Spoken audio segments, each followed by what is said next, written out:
Good evening, everybody. Welcome to the latest edition of You Get What You Get. I'm Rick Hampton with my great friends Tree McDougal and Tim Turner. We're joined tonight by another great friend, a longtime sports writer and author, J.D. Harris. And we're going to get into some basketball. JD's one of the great sports writers of America. Covers the NBA, NFL, and all kind of stuff all over the place. Detroit, Tampa, Philly. Damn, JD, where have you not done your thing, man? Pittsburgh. You're making me feel really, really old. Stop. And he's the author of this great book, and we'll talk about this before the night. I hope everybody can see this. Tom, the Soul of a Football Coach by John Harris with a forward by Tony Dungy. Hey, but I want to start the night out, guys, just talking about the passing of one of the NBA legends, Bill Walton. I want to play a couple of minutes of this. I've never coached a better competitor, and I've never coached a better person than Bill Walton. Growing up, I was a very shy and very reserved youngster. Bill. Basketball was a sanctuary for me. It became my religion, and the gym was my church. Bill Walton took his devotion to basketball to UCLA, where he led the Bruins to 2 national titles. He became a college basketball legend and the prize pick of the NBA. On March 27, 1974, a fateful choice of the coin flip gave Portland the first draft choice. Competitor who wanted to win and would do whatever he had to do to win. First of all, he knew he could score. Here's Walton looking over that shoulder. There's a shot clock on the turnaround. And he knew he was a great passer. He was also a very good shot blocker, an excellent rebounder. I can still visualize in my mind him going up high to get a defensive rebound, turning while he was in the air, outletting the ball to a perimeter player to start the fast break. Okay, like the technology of the 70s, that video was that video was probably on tape delay, like they used to do the games back then. So we were a little behind time. But man, he was a great player. His injuries really kind of wrecked his career. But there is no doubting his talent from his days at UCLA, winning the championship at Portland. They did show a picture of him getting a block on the good doctor, but the doctor dunked on him probably 10 times in that series. But Portland prevailed after losing the first 2, winning the next 4. But not only he's a great player, he went on to be a great broadcaster and just a gentleman and ambassador for the sport. JD, you covered the NBA. You probably ran across Bill at games. Just your thoughts on his passing and the legacy he leaves behind. Well, what I remember, as a 76ers fan growing up in Philly, that draft, I used to hang on every word. 1974 draft came down to the coin flip, and Portland won. And they took Bill Walton. Sixers lost. It took Marvin Barnes. News Barnes. I'll leave it at that. But yeah, he was a tremendous player. One of those really fundamental type guys. Played for John Walton, John Wooden. John Wooden. And just when he was healthy, he could play with the best. His problem was he could not stay healthy. The foot issues. You think probably today, with the way medical advances have been made, he probably would have been able to play longer. But back then, a couple of times I think he played hurt. He felt the pressure to go back out, after they won the championship. Then he ended up going to the Clippers. Didn't work out there. Then he ends up going to Boston and wins championships there, more as a role player. But it was good to see him get back into it. But really, just a great basketball player. So the guys, Mr. Harris, the guys always pick at me because I like Boston. And I heard someone else say, somebody was being interviewed about Bill Walton, and they said they had no geographical reason to be that liked it, but because of Bill Walton. And then it made me realize, I think that's kind of the way I felt about the whole team. I'm from Atlanta, but I was always drawn to the Celtics. And I think, I remember seeing, watching them play along with all the other players. But I think, I used to say I'm a bandwagoner, but I just like to see really good basketball players. Yeah. And it's like, well, his first 2 years were ruined by injury. Then he won a championship in Portland, and he struggled with injuries and chronic pain for a long time, even into the 2000s. And a friend of mine had to explain that to me because, you see all these things about Walton, all these retrospectives and stuff, and he's always a goofy, happy-go-lucky dude. And made me think of a Ted Lasso episode where you don't want to be judged by your worst moment. And this is the deal, because it's like I was covering a Christmas Day NBA game in Orlando, and he was at the table next to me. We're doing pregame stuff, and somebody came up to him, and Walton chewed him out. He was really, and that was my experience of seeing Bill Walton, of him being a really gruff and mean person. But that was like a friend of mine telling me, yeah, during that time, Bill was considering committing suicide because he was in such pain from playing in the NBA, and he didn't get right until into the 2000s.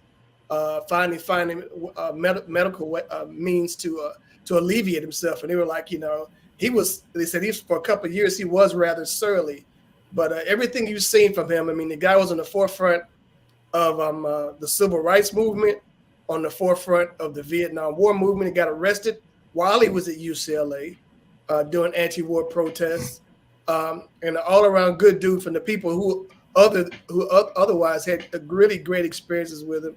And to watch him do, there's a generation of folks who never saw him play basketball. They just saw the goofy dude with the tie-dye shirts doing Pac-12 basketball on ESPN. So it's a great loss. Everybody speaks to what a great person that he was. I didn't know that he also had a brother that played pro football for the Dallas Cowboys. Yeah. So you got one of the rare feats where you had a brother win an NBA title and a brother that wins a Super Bowl in the same family. So and his son coached and played in Luke Walton forever today. I think he's on Cleveland staff. I saw him on the sidelines for the Cavs Celtics series. So Luke used to be he was a head coach for Sacramento for a while, and he played with the Lakers, played with Kobe's teams. So one of the we kind of talk about the injuries that the NFL players take with them into retirement, but a lot of NBA guys struggle in retirement, especially those guys from that era where the technology wasn't what it is today. Yeah, there was 1 year when he was with Boston when he was finally healthy again. And people that watch today's NBA, that team, I think they won the championship that year, but it was him, McHale, Bird, and Paris. Their passing, their interior passing was incredible. Yeah. I mean, it's nothing like the NBA you see today where everybody's just isolated, shooting threes. It was true team play. I guess the way they say the way basketball is supposed to be played. But that season, I think they won. I think he got hurt again the next year, and then he was never able to get back. That 1 year, he was able 86, JD.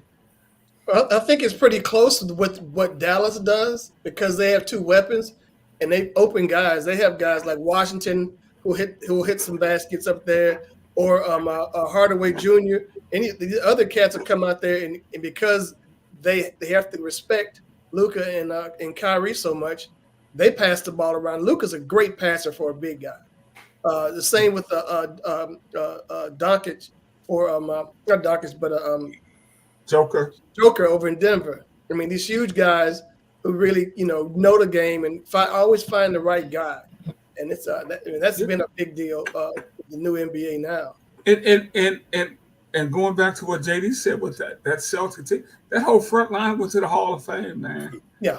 And including the first guy off the bench went to the Hall of Fame. Plus DJ in the backcourt went to the Hall. Tree, I see why you jumped on that bandwagon. So, which begs the question: what do you think about the Celtics today? This team, they're still weak. The Dallas is going to beat them.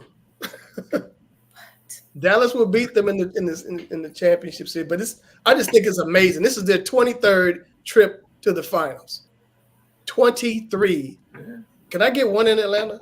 Maybe. Can I just maybe when you do, I'll start supporting them. I'll jump on the bandwagon there. I'm gonna be one of these NBA champion adjacent people with Al Horford. He started his career in Atlanta, so I go with that. And so did, for what it's worth, so did Luka. So every time Luka does what he's doing, I get up there and say, "Man, we got Trae Young." What made them make that trade? Why did they do that? I think it was drug induced. I don't know what it was, but I said I couldn't talk too much noise. I was at the Hawks draft party that night, and they drafted Luka, and I'm like, yes, and they made the trade, and I was like, y'all have lost your natural minds. I said, this dude been playing against grown men since he was 16, and you don't get up here and get this lame kid from Oklahoma. And I've been, I get bit back when anytime Trae does something really good, they'll say, see, he's just as good as Luka.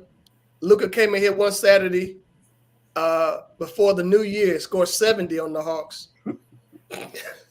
So, but what's helped Luka obviously is getting Kyrie. And they struggled last year, but what's really helped them, and I want to get JD to speak to this. The mid-season trades they made for Gafford, who was in Washington and playing well on a team nobody probably watched, not even fans in Washington, and PJ Washington down in Charlotte changed the dynamics of that team, JD.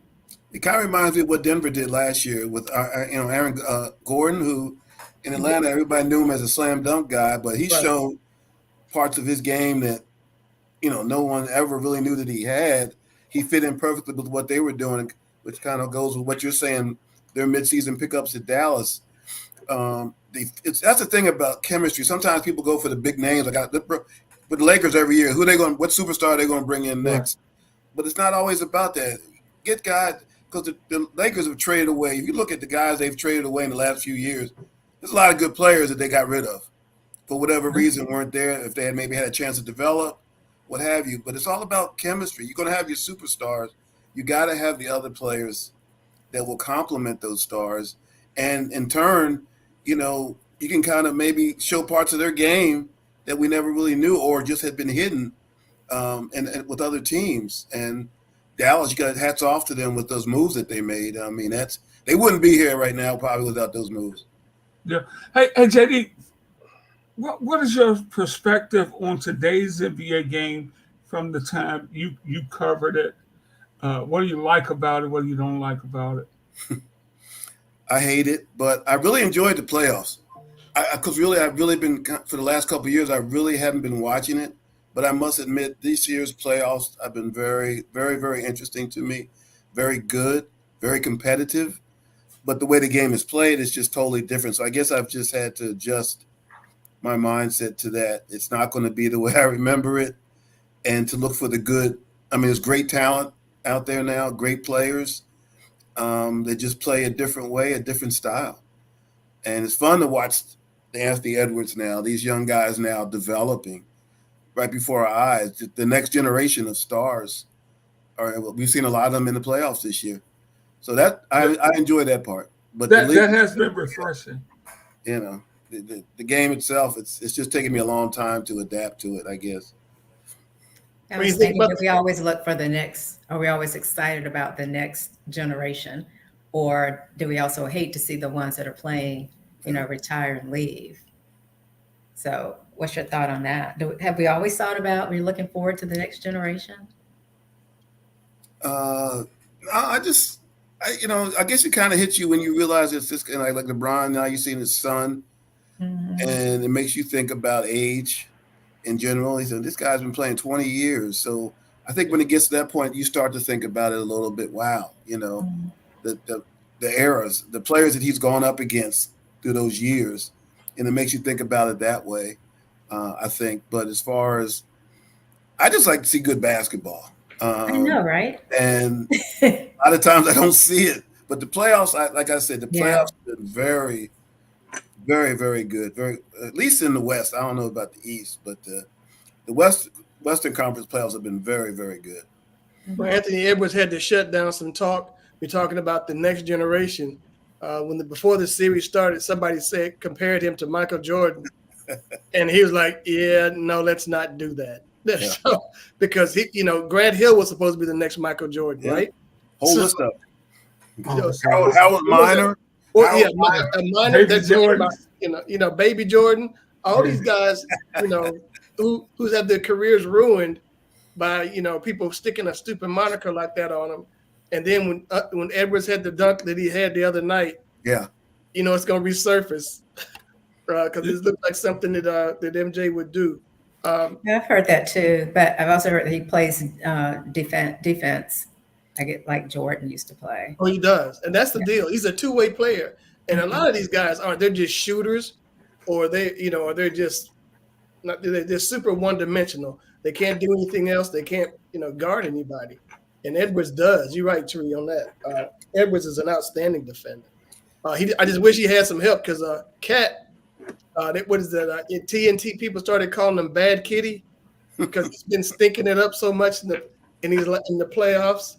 It was like 4 for 30. I forget what it was. 4 for something the other 32, night. I believe. 4 for 32 for 3-pointers.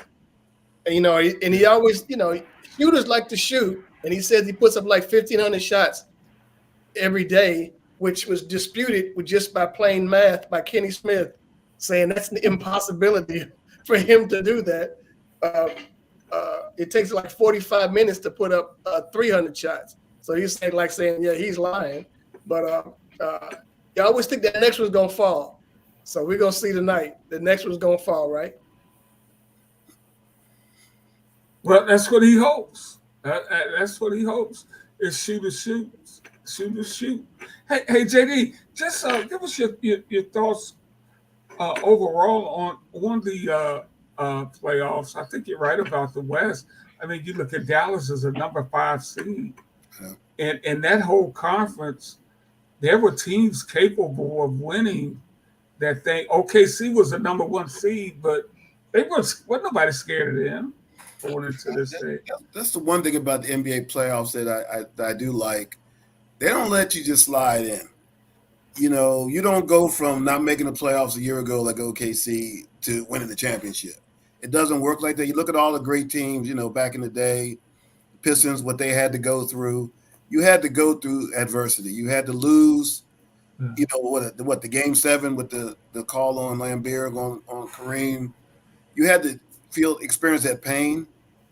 And, Michael Jordan had to take his lumps from the Pistons. You had to overcome that. You don't just go from no playoffs to the championship. It's just and you saw that with OKC. Their youth and experience and those type of situations really showed up. They did not look like the same team against Dallas that we saw during the regular season. And I think Minnesota's experiencing some of that now with a lot of young play. They have some veterans, but their key guys, young guys, you got to go through it. You can't just leapfrog and win a championship. And even Boston, which lost a couple years ago to Golden State, they've been through it in that sense. And maybe they've learned something. Maybe that'll allow them to elevate it, at least, not fall apart in the finals this time. What do you think about that impending matchup? Because it's going to be Boston and Dallas. I just think Dallas has been playing. Boston just is kind of up and down. I mean, Indiana could have easily won. I mean, they gave one game away, literally. Just gave it away. Yeah. And I see at least 2 of the games they should have won. Yeah. I don't feel like Boston was like dominant, beating. They swept them, but I don't think they were dominant. And look at the minefield that Dallas is going through, and they have the perfect complement. Those two guys down the stretch, one or the other's going to get it. Nobody else in the playoffs has that type of combo. And no matter how good your defense is, you can't check both of those guys down the stretch.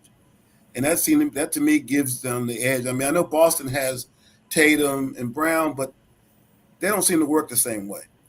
I mean, they both get theirs, but Dallas seems to have it down to a science. And I give Jason Kidd a lot of credit, a coach who it's almost like he's invisible. I don't hear anybody say anything about him. He's done a great job as a coach, getting Dallas here. And it took him a year, like you mentioned last year. They struggled when the trade went down.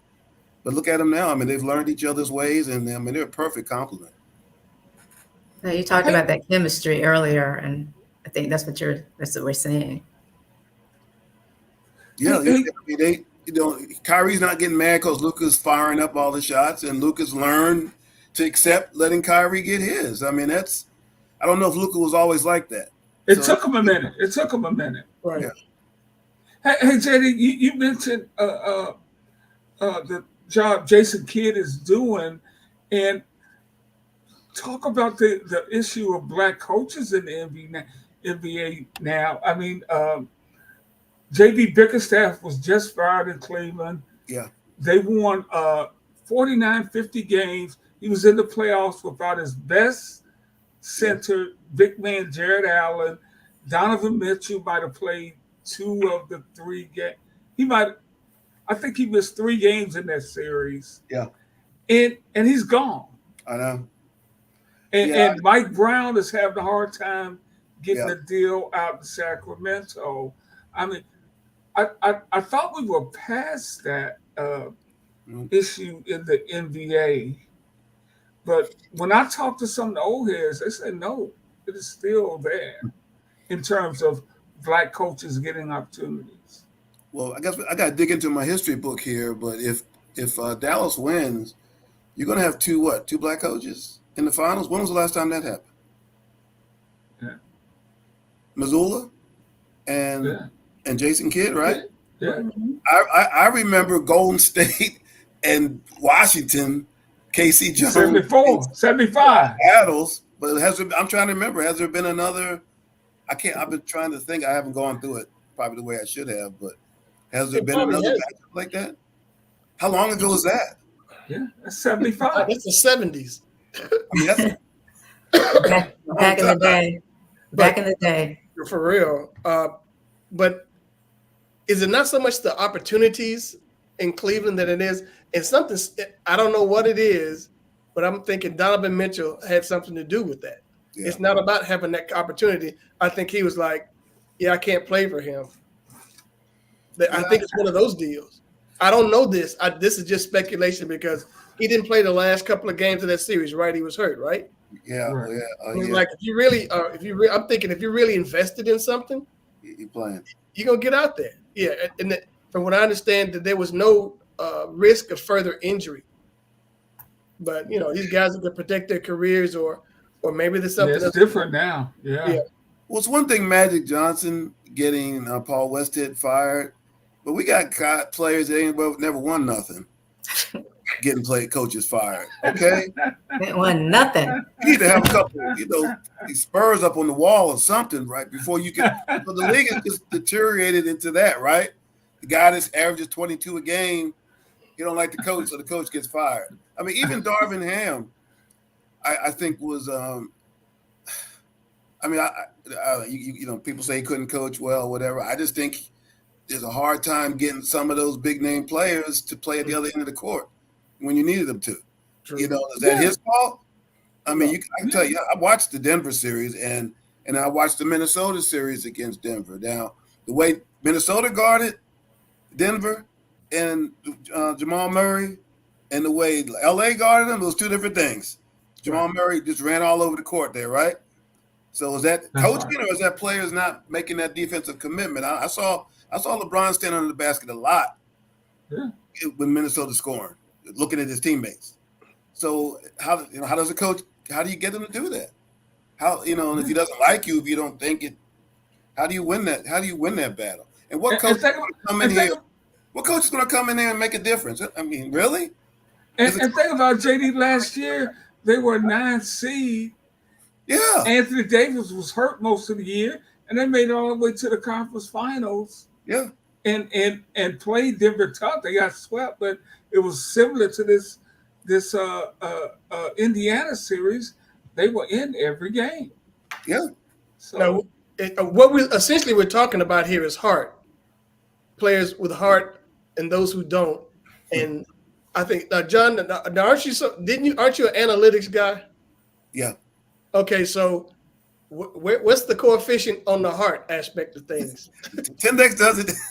Tendex doesn't work with the heart, unfortunately. Yeah, so I want to know what number you can use. I'm saying this to kind of preface. Well, I understand right now there's a bit of a cat fight between Ken Rosenthal and Michael Wilbon. Oh yeah, I saw that. Wilbon has said analytics has ruined baseball. I'm of that mind because you got all these stats that mean nothing to me. I mean, like I'm a home run RBI hit guy. Strikeouts, walks, ERA guy. I'm not about WAR and all these other WISP and Cracker Barrel, all these other stats that they have. I don't know what's up on that. So get that. No, I agree. I mean, I think baseball though is driven by statistics. I mean, it is. It's driven. Basketball is not as much. In Tendex, the system I've worked with for like 30 years, I used it when I covered the Pistons and the Magic, and it worked because all it did was, I'll tell you somebody who loved it was the late Will Robinson, scout with the Pistons. We used to spend a lot of afternoons to just talking about it. He was skeptical of it at first, and then I showed him some different moves, and he actually would take it. He didn't take it to system. He would make suggestions in meetings using the system. He didn't tell them that, just to kind of see what they would say. And all I told him was that it's not an end-all, catch-all.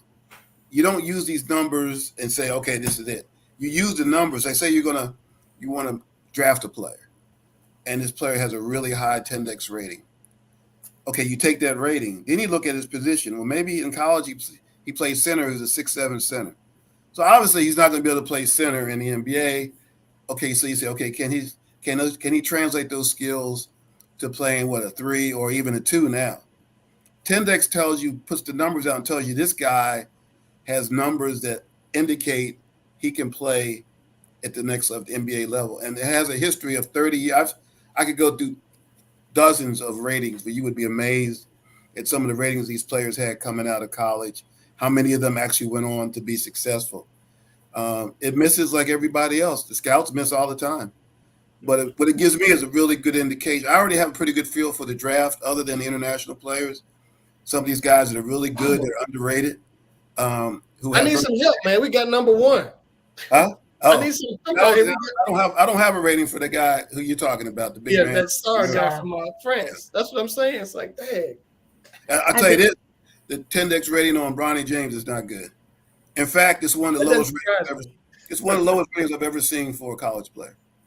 Wow. Yeah. It doesn't mean he won't be a good player with development. He needs to stay in school and develop his skills. And I like analytics though, and I agree that you can't depend on that alone because you need that human element. So we used to work with some NBA teams. We did some work for them, and they would just ask us specific questions about players. We would write up reports and tell them about it, and they could use it as they saw fit. I know some agents would negotiate their contract for free agent players. They would take it into the teams and tell them about it. So I think if it's used wisely, it can be effective, but you just don't use it. Like in baseball, those stats are all over. They're everywhere. And you talk about exit velocity, how hard you hit the ball. It's like if you hit the ball hard one time out of 90, and you hit it over 100 miles an hour, big deal. Those other times when you got dribblers to the infield, how hard did Rod Carew hit the ball? Exactly. I have no idea. He's in the Hall of Fame. You can hit the ball hard and be a foul ball, right? You can hit foul balls hard, right? Yep, exactly. Yeah, why is that even a measurement? Do you have a favorite player or two that you saw in Tendex and a good example of a player that may have been kind of overlooked, but the Tindex said, "Hey, this guy's going to be okay." Yeah, the power forward who played for the Hawks for a long time. He was like a second-round pick. John Collins? No, he was before that. He was Okay. kind of 6'7", kind of squatty, powerful, power forward. I'm trying to remember. I could look it up real quick. But he came out of a small college, and Dave Herron, the originator of Tindex, told me about him. And he was drafted like in the 40s. And I think the Hawks drafted him. Okay. He ended up making $100 million. He was a very good NBA player. So Tindex identified him as a first-round draft pick, a lottery pick. And I had learned through the years with Dave, when he would tell me about a rating, I got to the point where I wouldn't question it. Now, I'll tell you something that's interesting. This year, the Purdue center, Edie, I'm just telling you, his rating is off the charts. It's as high a rating I've ever seen. But you got to look at it this way. Okay, he's got a good rating, but okay, then we got to look at his mobility. We got to look at the other things. I think he should be drafted in the first round. I think he should be drafted by a team like Oklahoma City, where he could kind of play. You know what I mean? Yeah. You're definitely not looking at him to be the man. He has to just blend in and do what he does. He can play next to the other 7-footer, get a few shots, block. Now he can block shots, but you don't want to overuse him. But to say he's a top, you don't pick him top 5, top whatever. But maybe I can see OKC drafting him, and that would be a good pick for them. But it is so. Go ahead, Trey. No, I was going to say, what do you think about with the statistics as far as WNBA? What is that showing? I do them. I mean, it's like in college, I did Caitlin Clark's rating, and and I was just doing it out of curiosity. I mean, it was like astronomical. Mm-hmm. I mean, she had by far the highest rating in college. Even though I'll tell you who was a close second was Juju. And you can almost put her ahead of her because Caitlin Clark was a senior. Juju was only a freshman. Her rating was almost – so to me, now if you want to compare there, I would say Juju because she's a freshman putting up a rating that's very comparable to Caitlin Clark, who's a senior. Mm-hmm. So I would, as she depending on how as she continues to develop, her ratings will surpass Caitlin Clark. So she's a better all-around player than Caitlin Clark. Mm-hmm. Yeah, and she is a physical she's a big girl, 6'3", I believe, and athletic. Hey, but going back to Edie, I'm not surprised by that, and I think you're right. If he gets to the perfect, he needs to go to the right team because I had a chance to see him play this year in Michigan. But one, JD, he is gigantic. Okay, he is gigantic. And he's actually a little quicker than but all they did at Purdue was just put him at the high post, and then he's a good passer and roll him down. He never shot the ball over 3 feet. He didn't need to. Of course, he's going to have to develop that. But if you put him in the right situation, 20 minutes a game, man. Yeah, that's about it. Yeah, he could help.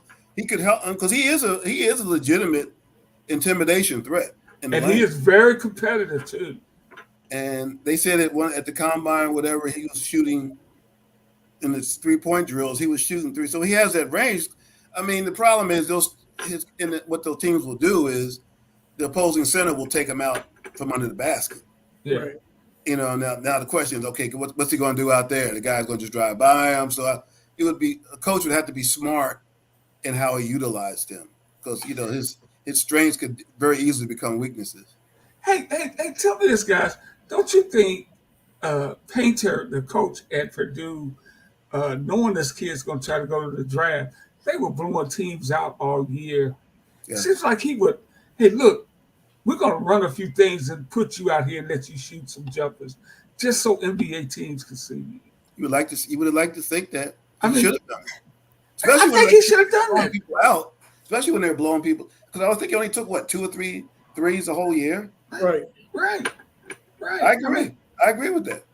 Yeah, that was the one thing about Calipari that he would showcase. Yeah. His guys down at Kentucky, big time. Hey guys, we got some breaking news here, and I just want to get your quick thoughts on this. Major League Baseball will officially incorporate Negro League statistics into the MLB's historical records, according to USA Today. Wow. MLB elevated the Negro Leagues to Major League status in 2020, recognized the statistics and records of approximately 3,400 players who played in 7 leagues between 1920 and 1948. They are now an official part of the record book. So where does Josh Gibson? He's going to be way up there. I'm just seeing the story. I hadn't seen MLB record books. But, okay, here's what it says. Josh Gibson, batting average, 466 in 1943. His slugging percentage was 974 and 37, and his OPS was 1474. See? Who said that about stats? but it's common sense, people. I mean, I saw a picture of Satchel Paige recently. He was actually sitting in the chair, but he was 59, and he had just pitched 3 innings against a major league team. And he basically didn't give up anything. So I'm saying, okay, he's 59. So what would he have done when he was 29? Right. You know what I'm saying? Come on, why are we acting like Negro League players couldn't play? Their stats are just as legitimate, if not more legitimate, than the major leaguers whose numbers they count. He was getting guys out with ease at 59. I mean, just think about that for a minute. It's insane. Tim, what your thoughts on this? It's long overdue, but I'm trying to think now how they're going to incorporate these stats. How are they going to do that? Because I'm looking at career stats for Gibson, and I'm like, see, what is this crap? WAR 38.1. How about I care about that? How many? I think he hit a ton of home runs. He was a power hitter. Where is he going to rank between Bonds, Aaron, and in the Canseco and McGuire and those cats? Are people going to even respect that, or the stolen base records? Are they going to say that all those cats they played against inferior talent? But I know the couple of guys came out of the Negro League. One, Hank Aaron, another Willie Mays. They weren't all inferior. Satchel Paige. Everybody said Jackie Robinson wasn't the best player when he came in. He had the best temperament. He was not the best player. There are a bunch of other guys. I mean, he won Rookie of the Year, right? Yeah. Right. So come on, man. Come on. I mean, this is. I'm glad to see this. It's certainly deserved. Yeah. And Major League Baseball has a long ways to go in terms of the black athlete, which was once a significant part of Major League Baseball. And I think here in Detroit, the Tigers have Riley Green, maybe the only black on that roster right now, because I think Badu's down in AAA. I mean, that's almost. I'm looking at the story now. I'm sorry. I'm looking at the story now. Didn't Ted Williams have the record for the highest batting average in Major League Baseball, correct? Yeah.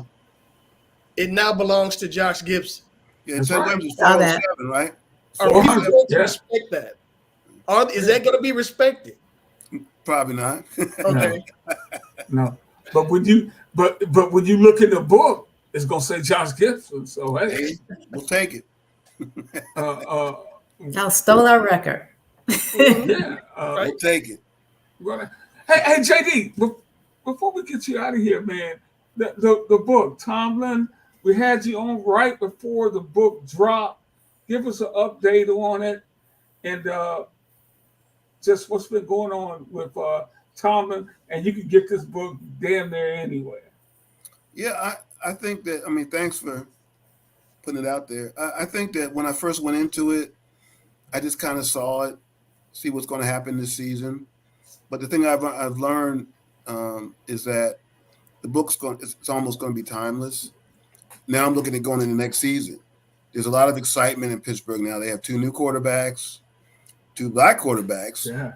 They went out and got Patrick McQueen from Baltimore. People in Pittsburgh are like really excited about what the Steelers are going to do this year. And as a result, Mike Tomlin becomes more and more, prominent. So I look at, I'm planning on doing some trips this year with some of the Steeler games just to really, take advantage of it. The book's done very well in Pittsburgh. It's really done really well down here in Texas, where I live, obviously in the Virginia, Maryland area where he's from. And it's just, it's a great story about a guy who's still very, very relevant. And a lot of people just identify with him who aren't really even football fans or Steeler fans. They just like seeing that guy stand on the sideline, and they want to know about him. But yeah, it's done well. I mean, I've got some events coming up this summer. I've kind of moved away from the bookstores more, and I'm doing events at schools and camps and things like that. My fraternity, Phi Beta Sigma, I've done several events with them. I'm hoping to do some events with some other frats, especially the Kappas, because Mike Tomlin's a Kappa. That's right. That's right. So it's been good. It's encouraged me to look ahead to work on my next project, and I think that it's going to be out there for a while. Hopefully, a year or 2 from now, we'll still be talking about it. Now, John, where are you in Texas? I'm in Austin. Okay, you're in Austin. Okay, I was hoping you're going to be up in Dallas, because this is the deal. I'm thinking, all right, so in the past year, you had the Texas Rangers win the World Series. Yeah. You got the Stars deep in the NHL playoffs. Yeah. You got the Mavs about to go into the NBA Finals. Yep. That leaves one team out who hasn't done squadoosh in a lot of years. We won't mention their name. We won't mention their name, but they got a star on their helmet. They got to be feeling some kind of heat up there, because you're sitting there with Austin in between there and Houston, where Houston's doing something really special down there, and they're going to be something to be reckoned with. So they should be feeling the heat. The Cowboys should be feeling the heat. I mean, they should. It's got to be not. I'm not going to say embarrassing, but how could you not feel it with all the teams in your area but you? And I don't know if it's going to make a difference, because I don't really see where they did a lot to make me feel like they're going to have a chance to go to the Super Bowl this year, to be honest with you. Hey, JD, how do you see this deal with Russell and Fields from Chicago? Gosh, his name escapes me. Justin Fields. Yeah, Justin Fields. Will Russell keep him off his back all season? I mean, I think the plan is to go with Russell Wilson. And I think the only way that changes is if injury or why Russell Wilson just really flops. I think that he is the future, though. I think that Justin Fields is the future. I mean, the Steelers, Mike Tomlin apparently loved him when he came out. They couldn't get to him. They couldn't draft him. But to me, you call me a numbers guy. I look at it like this. They got 2 quarterbacks this year for $5 million, basically. Yeah. Which is just unbelievable. And even if both of them just totally flop, the NFL is driven so much by money now. Okay, you invested $5 million in 2 quarterbacks. You know what I'm saying? I mean, that frees up a lot of money, man. Yeah. You should be able to sign other players at other positions and strengthen yourself. The quarterbacks are going to $50 million a year. Yeah. So just from that standpoint, from an economic, that alone, it was a good move. Now we'll see what they do on the field. And we're talking about the 6 degrees of Falcons, where they signed a quarterback for $180 million. Could have gotten Russ for $1 million. Yeah. And then it would have made sense to have Russ and then draft Pennick. But it makes no sense to sign a guy for $180 million and then put your first round pick on another quarterback. Yeah. Here's the crazy thing about that. He's older than Russell Wilson, but he's coming off of Achilles. Yeah. All I hear about, Russell Wilson, he's done. He had 26. I think he was 26 and 10 last year. 26 touchdown passes in 10. Yeah. What's the difference between Russell Wilson and Kirk Cousins? I don't know. Maybe there's a huge gap, but he's coming off an Achilles. He's not the most mobile guy in the world anyway, right? So we don't know. He's never won anything, has he? as far as playoffs. The hearts of the Falcon front office. I mean, I don't. I'll Really tell you what. He's negotiated some hellified deals. That's what I'm saying. He's a Hall of Famer for contracts. Oh, yes, number one. So maybe it's a name recognition in addition to something else. I don't know, but I think. But everybody's just already anointing him like he's going to do whatever, and just saying Russell Wilson is a failure. He can't play anymore. I don't buy that. I got to see it first. I don't believe that. I think we know why. And especially, yes, we do know why. We know. And to your book, JD, he's in an environment with a guy who's going to be able to speak to him and talk to him in a manner that the dude out in Denver clearly had no desire to do so. That was horrible. I mean, clearly, Peyton did not want that guy out there. No, and he tried to make it like it's a professional decision, and it seemed to me extremely personal. Which is why I am, if the Broncos are playing Al Qaeda, I'm all about Al Qaeda. I don't have no love for the Denver Broncos. Okay, I don't hear any of the media saying anything about him making $18 million a year as a coach. Why is he doing that? Right. What has he done to get an $18 million a year contract? I don't see it. He won one Super Bowl a billion years ago, and that was it. What has he done? But we're going to see how they do with the offense there, because when Justin Fields came out of college, Arthur Smith did not want him, and they had a chance to get him. Arthur Smith is now the OC, offensive coordinator there in Pittsburgh. So we got to mend some fences there. We're just going to take professionalism and do their jobs. And you got to take in consideration Justin Fields was playing for the Chicago Bears. I mean, you do. And they had nothing around him. He never had any skilled people around him. And I guarantee you. He gave him a receiver last year. I guarantee you Tomlin's going to put some packages in there for him because he's a brilliant runner with the ball. What's the guy? Stewart? Was that the last Flash or Slash? Yeah, Slash. Yeah. Back in the day. So. Yeah, this guy, I mean, he gets in over field. He's gone. Yeah. I mean, you bring him in some red zone packages. Yeah. You bring him in. Come on, that's too easy. Yeah. Absolutely. Hey, we only got a couple of more minutes here left on the show, and we were talking earlier, Tim, about Acuna going down. That is just so sad to see. Just a superb player, and I hated that it was non-contact.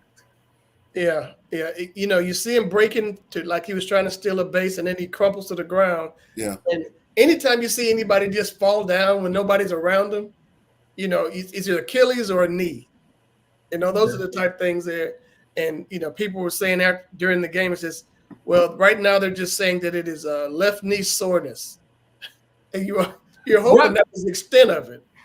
Actually, he was saying that after the game. I don't think it's that bad. I didn't hear anything. Yeah. But obviously, I hate hearing that from him for sure. And we also had in the world of golf. We had our friend Ray Roberts, the former Seattle Seahawk and Detroit Lion offensive tackle, on talking about mental health issues. We had him visit with us a few months ago now, John, talking about how serious mental health is and with athletes today. And we had Grayson Murray, PGA Tour player, just take his life over the weekend. And it just goes to show you guys know my love and passion for golf. I'm thinking, man, if you've been on a pro tour, you just won a tournament back in January. He's won twice. This got to be the greatest job in the world. And you don't have to win to make money, right? You don't have to win the tournament to make money with a lot of these purses. No. You just finished top 10, 15? Yeah, top 50. Now you finish top 120. If you finish top 125, you get your card, and you probably made, if you won 25, $8-10 million, and they need to thank Tiger for all of that. And Yeah. the money's even going up now because they got to compete with Live. But as I think it was the spinner said, ain't no price on happiness, man. Yeah. And it's so sad to see that. I think it just shows you, like, the money didn't matter. He was definitely struggling. Yeah, you're right. He's struggling. They said he had a problem with substance abuse, and it's like, dude, you should be you got, not to mention even purse money, you got all these sponsorships all over your clothes. I mean, you're making money hand over fist. You're doing this stuff, but maybe the lifestyle was not what a 30-year-old could handle these days, type of 30-year-old, because it seemed like these issues weren't the same thing with maybe they were Nicholas and Player and Hogan and those cats. They seem like it could just go on and on and on and not have any kind of issues. You don't see anybody on the senior tour with the same kind of issues either. No. Well, we don't see it. No, we don't. Right, we don't see it. We don't see it. I think that's the thing about it. You don't know what's happening in people's minds. Everybody can look happy online on social media. And even back then, I'm sure people struggled. You just didn't hear about it. But those seniors living their best life, man. Right, Rick? Yeah, absolutely. Yes, we are. Seniors, all that senior tour, they living their best life. I hope so. Hey, here's another one, guys. Birmingham Southern, yeah, which the school is about to close Friday. Forever. That team is in the Division III College World Series. Oh, wow. So, I'm cheering for them, man. Wow. Yeah, they had some sort of GoFundMe thing just to get themselves into the tournament they just won. So, really, hats off to those cats. Oh, wow. They're wearing the uniform for the last time. When they lose, it's a wrap. They can take those uniforms home and pretty much souvenirs. Remember the time. Hey, JD, before we go, we were talking earlier about I forgot to ask you then, the top American player that you've seen on Tendex in the draft. Is there anybody in particular we should keep an eye out for? We did talk about Edie, but I think everybody knows about him. He's I have a couple college sleepers. player of the year.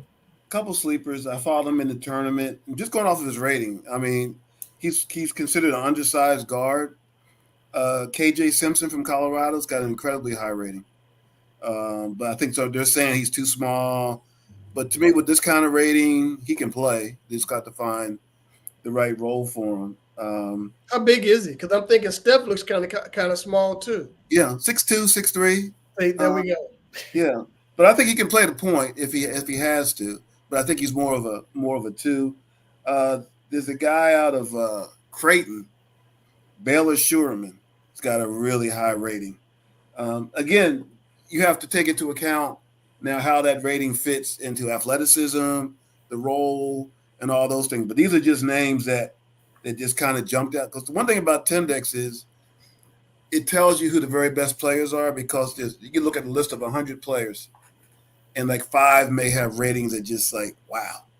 And that kind of gives you an idea how the good players there aren't as many of them. And so players that have really high ratings, they stand out to me more. But you got to go through literally hundreds I've gone through hundreds of ratings this year of college players just to kind of come up with a list of like 20, 25 really, really good ones. The one guy I don't see that everybody talks about is Reed Shepherd. How do you have him? I'm looking at his name right here. He's got a very high rating for a freshman. He's got I think he's going to be a top 5 pick. He's got a lottery Tendex rating. So yeah, I mean, Tendex likes him. Looks like the scouts like him too. Yeah, they do. Yeah, he's got a very good rating. Very good rating. Okay. All right. All right. And just I mentioned Bronny James, and all these ratings I told you are all plus. For a player to be considered like a lottery pick, he has to be plus 200 rating. Bronny James' rating is minus 186. Wow. Do you think he got some bad advice? I don't know what the rush is. Yeah, I think his dad's pushing him. I think you just need to let him develop. Let's see what he can do. Can he? The scouts say he's going to have to learn how to play point guard. And he's coming off some heart Yes. issues. Yeah. You let your son just go back out like that? I guess the rush is he wants to play with them. It seems like, right? That's the dad pushing that. Yeah, there's no Man, reason for him. you go in the backyard and do that, man. For real. But he just, You can do it right now. Go play in the backyard with the son. it's just not good enough. More self-serving on more self-serving. Hey, y'all know they got a full court gym back there. Take photos, take videos. You got it. They can play all the one-on-one they want, man. If anybody got a full court backyard, it's gonna be LeBron's. Oh my goodness. I hate to see him go into there because LeBron can only protect him so far. I mean, can you imagine what it'd be like once he gets into it? And you know how guys are. They're gonna be going at him. Man. It's gonna be the Caitlin Clark I was effect. going to say, yeah, Yep, going after exactly. him. I don't care who your daddy is. We're going after you. They're gonna be what's LeBron gonna do? Run out on the court? Leave my boy alone? You can't. Right, right. Welcome to the NBA. Yeah. Right. Just like when Lonzo Ball came into the league, they went after that cat. But JD, man, it's always good visiting with you once again, man. Let me put this book back up here once again. Tomlin, the soul of a football coach. I'm trying to get this glare off of it. And JD, I'm right. They can get it Amazon and Amazon. Go on to Amazon. They'll mail it to you. They mess around the prices. Sometimes fluctuate, so get you a good deal on Amazon, and they'll send it right to your house. I appreciate the support. I enjoyed writing it, and I'm rooting for the Steelers to go to the Super Bowl. Personally, selfishly. All right. That's selfish. I ain't gonna lie. That's selfish. Hey man, I don't blame you. I don't. Any final thoughts, Tim and Tree? No, this has been great, and I appreciate you, Mr. Harris, joining us this evening. I love. I could just sit back and listen to you talk. So, it's been great. Well, you guys got a nice thing going there. I like your chemistry. I just really appreciate you having me on there. Thank you. All right, then. Well, we're going to get out of here for my friends Tree McDougal and Tim Turner and our great guest tonight, John J.D. Harris. I'm Rick Hampton. All right. Be kind to each other and everyone else. Guys, y'all take care. Be safe. All right.